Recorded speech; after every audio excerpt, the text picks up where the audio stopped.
തെരഞ്ഞെടുപ്പ് വാർത്തകളിൽ നിന്ന് മറ്റൊരു വാർത്തയിലേക്കാണ്. നീതിയുടെ കരം പിടിച്ച ആലിയ ഫാത്തിമ ജീവിതത്തിലേക്ക് തിരികെ പിച്ചവെച്ചു തുടങ്ങി. ഹൈക്കോടതി ഇടപെടലിനെ തുടർന്ന് കരൾമാറ്റ ശസ്ത്രക്രിയയ്ക്ക് വിധേയായ കുഞ്ഞ് ആശുപത്രി വിട്ടു.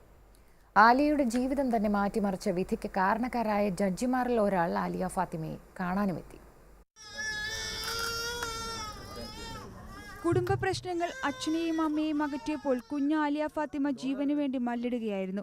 കരൾ രോഗം മൂർച്ഛിച്ച കുഞ്ഞിന് മതിയായ ചികിത്സ കിട്ടുന്നില്ലെന്നും അമ്മയിൽ നിന്ന് കുട്ടിയെ വിട്ടുകിട്ടണമെന്നും ആവശ്യപ്പെട്ട് ആലിയയുടെ അച്ഛൻ ഹൈക്കോടതിയെ സമീപിച്ചത് അപ്പോഴാണ്.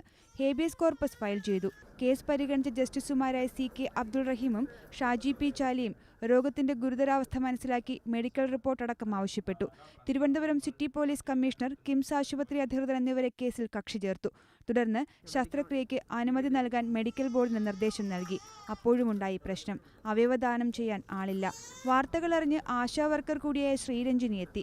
എന്നാൽ ഇവരുടെ ഭർത്താവെത്തി അനുമതി പിൻവലിച്ചു. ഇവിടെ വീണ്ടും ഹൈക്കോടതി ഇടപെടൽ.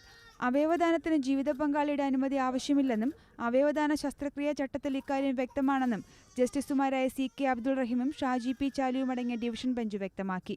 ജീവൻ പകുത്തു നൽകാനെത്തിയ ശ്രീരഞ്ജിനി അഭിനന്ദിക്കാനും കോടതി മറന്നില്ല. ഈ ഉത്തരവുകളെല്ലാം ആലിയ ഫാത്തിമയ്ക്ക് പുതുജീവനേകി. ഈ മാസം 8-ന് ശ്രീരഞ്ജിനെ പകുത്തു നൽകിയ കരൾ ആലിയയോട് ചേർന്നു. ജീവൻ തിരിച്ചുകൊടുത്ത കോടതി ഉത്തരവുകൾ ഒരുപക്ഷെ നിയമചരിത്രത്തിൽ തന്നെ അപൂർവ കാഴ്ച. ഒടുവിൽ ആലിയയെ കാണാൻ ജഡ്ജി ജസ്റ്റിസ് CK അബ്ദുൾ റഹീം നേരിട്ടെത്തി സകുടുംബം.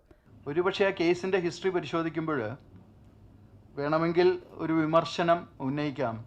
This amounts to judicial activism. But we may say that if this is judicial activism, we are for that and we are bound to do that. കോടതി ഇടപെടൽ കുഞ്ഞുജീവൻ നിലനിർത്തിയെന്നു മാത്രമല്ല, ആലിയ ഫാത്തിമയ്ക്ക് അച്ഛൻ്റെയും അമ്മയുടെയും കരുതലും ഉറപ്പാക്കി. പിണക്കങ്ങളെല്ലാം മറന്ന് അവർ ഒന്നായി. ഏഷ്യാനെറ്റ് ന്യൂസ്, തിരുവനന്തപുരം.